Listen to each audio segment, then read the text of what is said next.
following us from. We hope that you are able to cross over well with family and relatives and friends, wheresoever you may be.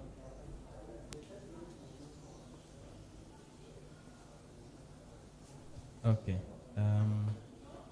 So we will embark on our study this morning.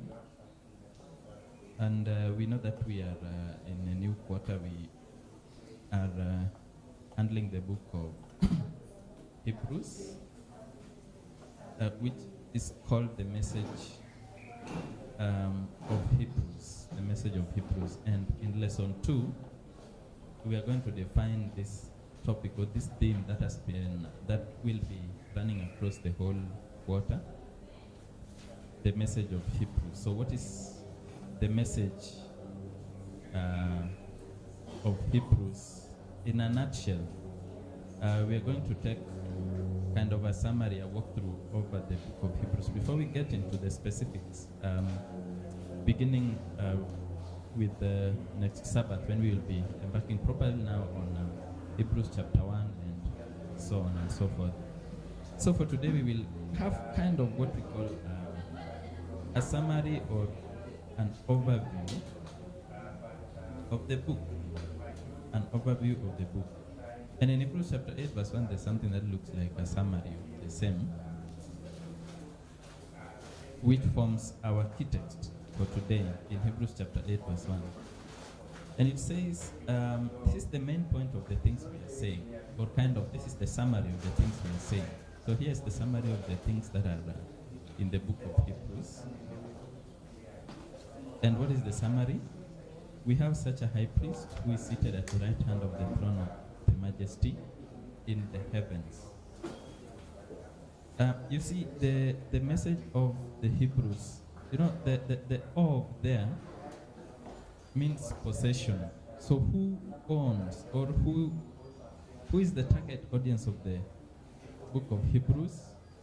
Whose messages are there? That is the question. Whose messages are in the book of Hebrews?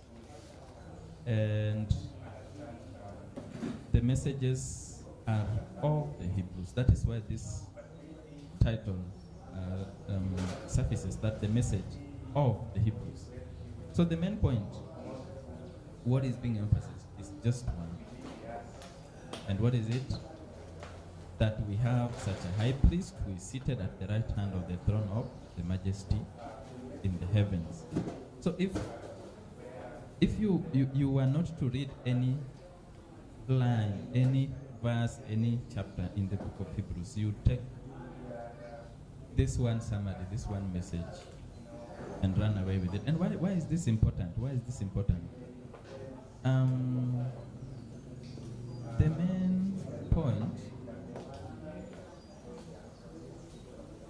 main point in the book of Hebrews that we need to understand is that for 1,000+ years, actually it should be 1,600 years, approximately, the nation of Israel had been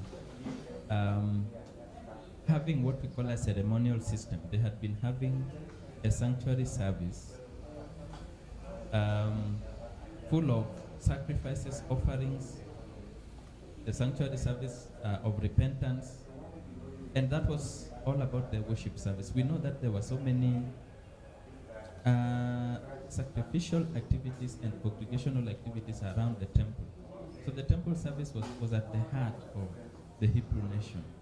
And everything about them, everything about a Hebrew child, as they grew up, what they grew up with was the sanctuary service. And in the sanctuary, of greater importance was someone called the high priest, who would mediate on behalf of people. Every other day when people took their sacrifices to the sanctuary, they would meet a priest. But then the priest of priests, that was called the high priest, was in charge of the atonement day, among other many functions. And he was kind of the mediator, the intercessor, someone who stood in between the people and God.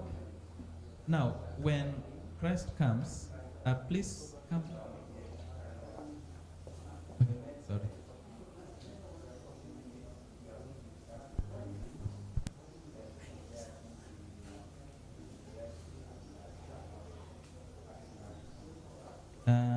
Okay. So when Christ comes and Christ establishes something which we would call a new order, you know, like the government is now changing. So the government must now change, and the priesthood that was the one who oversaw the sanctuary services, the sacrificial system of the daily sacrificial system of the Hebrew nation, the one who mediated between them and God. Now, Christ coming is kind of replacing, and not just that, but annulling or making void or making of no effect the role of the high priest. And Christ himself taking the role of mediator for all humanity now, not just for the Hebrews, but also for the entire Gentiles, that is the Greeks, the Romans, and everyone else. This did not sit well. This could not sit well with the Jews, because imagine 1,600 years of a tradition, and then somebody comes one day and is like, no, from now henceforth, all these sacrifices end here, and from today henceforth, I am the mediator. So it took Jews several years, even beyond the death of Christ, for them to accept that the order of service of the sanctuary had been rendered, actually had not been rendered useless, but had been fulfilled in the person of Christ. And from Christ onwards, it was Christ who was to be the mediator between man and God. This, in all honesty, did not sit well with the Hebrews. And the message to the Hebrews, therefore, is one that is designed to ensure that these people are, that the writer intends to communicate explicitly so, you know, equivocally clear, that he intends to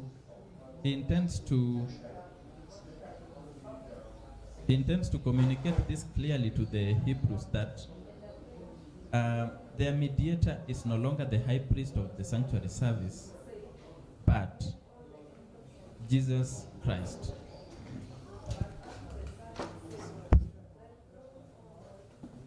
So, in a nutshell, in summary, this is the message that we are finding concerning the Hebrews, and the rest are specifics. The rest are details, as we will be getting from next Sabbath onwards. But for today, the message is that Jesus is the priest. So let's get to some of the specific details. In Hebrews chapter 8, verse 1, Jesus is shown as sitting at the right hand of God in heaven and ruling.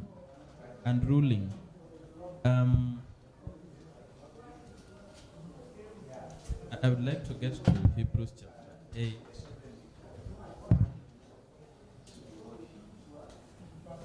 Hebrews chapter 8.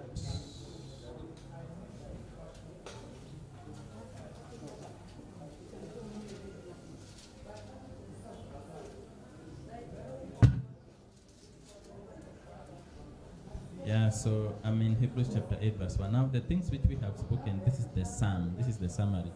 We have such an high priest who is set on the right hand of the throne of the majesty in the heavens, a minister of the sanctuary and of the true tabernacle which the Lord pitched, and not man. So first and foremost, if someone sits on a throne room, if someone sits on in ancient monarchies, we know that one of the things that defined monarchy, that would demarcate one from being a royal to being a king or a queen, was what was called coronation. And all coronations had to take place on a particular seat. So that Christ is seated on a certain throne in heaven and is ruling or reigning, because it said Jesus is the ruler, then it means that Christ is king by definition of kingship, as everyone else understood it in the monarchical societies and systems. Jesus is a king because he's sitting on the throne and is ruling. That is the claim in Hebrews chapter 8, verse 1. And if you'd go on here, you'd find that he's not just a king, but he's a king who is ruling in the stead of the Father, or together with the Father. Because the Father is seated and the Son is seated, and it's a throne room. So this means that Christ is king. And we know that in modern society today, for those who are theists, that is for those who believe in God, they don't have a problem believing that God the Father is God and king and ruler and everything else that comes with that title. But so many people would have a problem with the kingship of Christ. And so Christ becomes a subject here that must be defined. Now remember, always remember that this book that we have been reading all along is a message to the Hebrew. So to a Hebrew mind, Christ was just the son of one of the Jews called Joseph. To claim that Christ is king and even sitting on a throne in heaven with the Jewish mindset of what they call monotheism, that is the belief in one God. This was something big. This was a big deal. And indeed, it would not have been easy for a Jew living in that generation to accept that Christ is indeed God. But the Hebrew writer intends, and he spends a considerable portion of chapter 1 of Hebrews, from chapter verse 5 to verse 14, it's a description of how Christ has ascended from being, just the Son of Man, just like any other person, ascending all the way until he becomes Christ in heaven. And so without going into the specific details, Christ is established as king in the book of Hebrews. But remember the sum of the matter in Hebrews chapter 8 verse 1, which we had found out that the writer of Hebrews intends to communicate the point that Jesus is our high priest. Now, as a high priest, he had to be several things. He had to be a mediator, he had to be an intercessor, he had to be the mediator. When people sinned, he had to appear before. To mediate means to stand in between. So he had to stand in between the people and God, the role of mediation.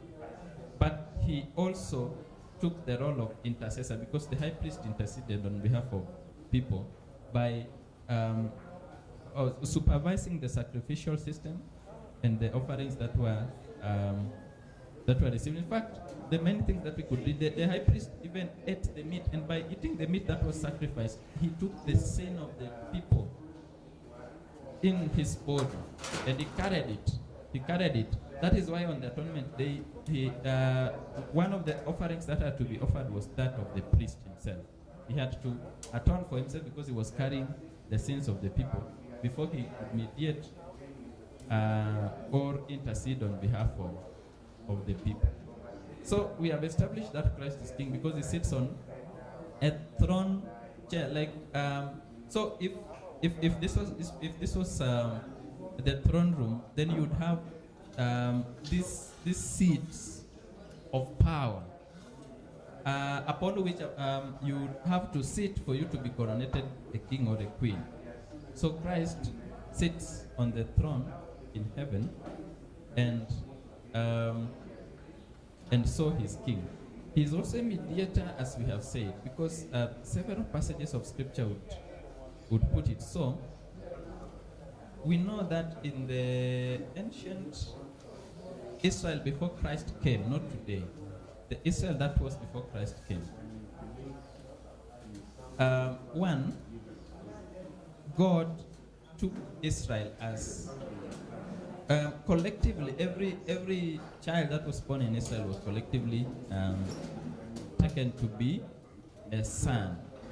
So Israel was God's son, and God had certain plans and purposes with them.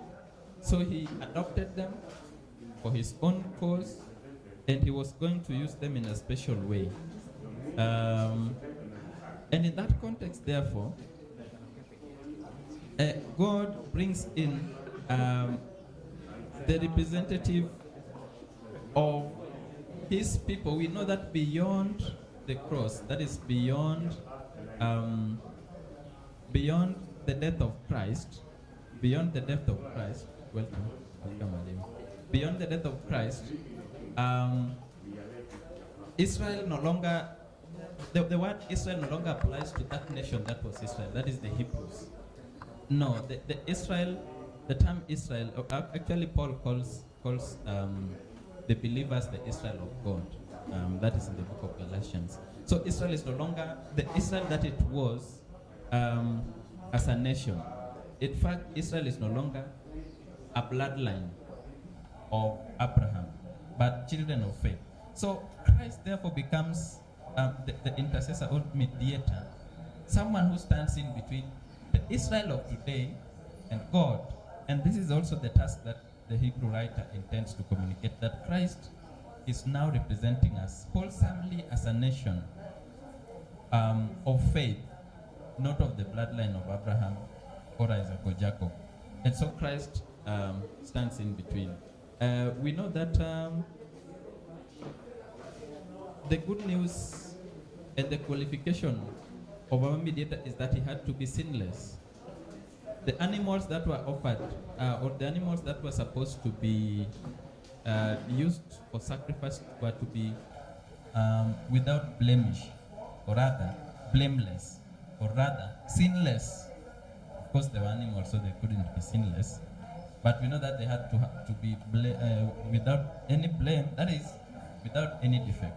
So this represented a perfect offering, and Christ had to be so a perfect offering. And the good news is that Christ became faithful, and so he qualifies.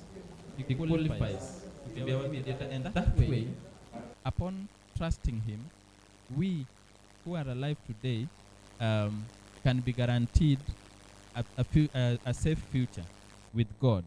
Because, you know, the problem of sin was that sin, the way Isaiah puts it in Isaiah chapter 59, that the problem is that sin came in between us and separated us from God, so that there was a valley that could not be filled. So to bring the two parties that are at war, warring sides, because it's us, yes, who are warring against God when God is seeking us. So two parties that are opposed to each other, for us to come together, we needed a mediator, and the mediator becomes Christ. We are grateful that we've had Mwalimu joining us. Elder, welcome, and Happy New Year. Thank you very much. Thank you. We have been studying, today we are studying in a nutshell what the message to the Hebrews is all about. Before next Sabbath, we begin to get into the specifics of what the message is about. And in the key text, we found out that the message is just one in Hebrews chapter 8, verse 1. The message of the Hebrews is just one, that we have such a high priest, and this high priest is seated in the right hand of the majesties of heaven. So if anyone didn't read the book of Hebrews, they would come to Hebrews chapter 8, verse 1, get the summary of the message, and run away with it. So it's that summary that we are dissecting one by one today, before we begin embarking on the study proper, beginning next Sabbath. So we've found out that Jesus is our King, because he sits on a throne, and understanding it from the monarchical system, you know, where whoever sat on the throne, on that chair, you know, that seat of power, that is what qualified you to be a king or a queen, that coronation, sitting in that seat. So Christ is seen seated on a seat in a throne room. So he's king by definition. And we have also seen that he's our mediator. I don't know if you have anything to add on this, Sophie. Thank you very much, Mwalimu. Welcome. God bless you so much for that insight. Well, as you put it right,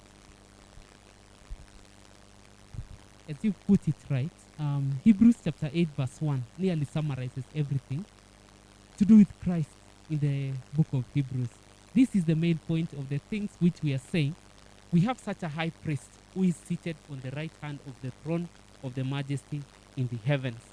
Now, the book of Hebrews was written by Paul to at that time when these people were going through rough time, and he just came in to kind of encourage them and to really uplift their spirits, of telling them that despite the kind of suffering that we are going through, we're going to overcome.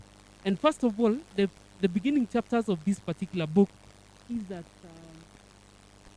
it places Christ where he is. It actually places. Yes, it is on. Okay, no problem. Yes, okay. It actually places Christ where he is, or where he should be, and actually by encouraging people to get to know who this Christ is all about. This particular quarter we are talking about the book of Hebrews, and it delves so much, and it gives us a real picture of who Christ is. As my brother has put it here, Jesus is our King. He is a champion. He is seated at the right hand of Christ. That is what the book of Hebrews, or Paul to the Hebrews, is trying to actually bring across. Yes, continue, Mani. Thank you very much. Jesus is more than a king and a mediator. He is also our champion. You know, in any confrontation, we know Israelites went to war, and there were several wars that they fought, of course, by their choice. But every war, if you read the Chronicles, Kings, the book of Samuel, and all that, every single war, whether they would win it or lose it, depended on which side their king was leaning. If the king was obedient to God, they would win the wars because the Lord would go with them. If the king was rebellious, the whole nation would lose. So you can imagine how important such a head, the head of the nation, and his inclination, whether he was of God or of the other side, would lead the nation. So Christ is our champion. In what context is Christ our champion? We know that we are all familiar with the story of David and Goliath, and we know that Goliath challenged Saul and told him, "You bring one of you, and if that person kills me, or if that person wins against me, then the whole of the Philistine army and team will serve you, will be your own. But if I kill him and I win, then Israel will serve me." So you can imagine, just by two individuals meeting, whatever result we get out of the interaction in this war, the whole nation is bound, to take part. Whether you are defeated, then the whole nation is defeated. If you win, then the whole nation wins. So we have this kind of representative thing, and it's a theme that runs across the whole Bible, that God tends to deal with humanity in a representative way. That is why we say when Adam fell into sin, the whole nation, the whole generation of humanity was, subjected to this fall. So that is why we are culpable. We are under sin. Why? Because our first parent sinned. And Christ coming to save us, through that salvation, the whole human race now has hope. So back to David and Goliath. One person wins, the whole nation has won. One person loses, the whole nation has lost. So Christ won. And that is another theme that runs across the whole of the book of Hebrews. That Christ won on so many fronts. He was like us. We failed several times. Wherever we failed, he was able to conquer. We struggled with sin daily. He struggled with sin and he won. He went to the cross. He was tempted to get out of it. He was humble. And the book of Hebrews says that he was obedient unto death. In fact, in Isaiah chapter 59, 15 to 20, a description is given of how a humble servant is obedient, is willing to obey, the instructions as the Lord has given, until eventually he goes and dies for us. So Christ therefore becomes a champion in that through his death, of course, we know all that, the merit that comes with his death. he was able to obtain so many things for the human race, including the gift of salvation that we had talked about in the past. So, in a nutshell, Hebrews chapter 2 alludes or gives the notion that God would save Israel through just one person who goes to war, that is Christ. So, in his victory, he won on so many fronts. Through his victory, he went, he died. But we know that his story did not end at death. He came back to life. So he defeated death. So through all these victories that we gain through Christ, heavens are open, we have a brighter future, and we know that whatever we lost in Eden, we have secured. So Christ, therefore, is our champion, which then is one of the themes that we are picking from the book of Hebrews. Alimo, anything to add? Christ our champion. I like the illustration which is given in the book of about David in the book of First Samuel, whereby the lesson talks of what he was anointed, and the first task was to overcome Goliath. He becomes a champion. Therefore, Christ we see here in our lives, as illustrated in the book of Hebrews chapter 2, being our champion in all that he did. When he came to the earth, he was born just like you and me, and he went on to defeat or to become a champion in most of whatever he went through. So we see an illustration, a very good illustration of Christ being a champion. I like what the lesson puts it in the book of Ephesians. Ephesians chapter 6 verse 10 to 18. The Bible says, "Finally, be strong in the Lord and in the strength of his might. Put on the whole armor of God, that you may be able to stand against the schemes of the evil. For we do not wrestle against flesh and blood, but against the rulers, against the authorities, against cosmic powers over this present darkness, against the spiritual forces of evil in the heavenly places. Therefore, take up the whole armor of God, that you may be able to withstand the evil day, and having done so, to stand firm." Paul is encouraging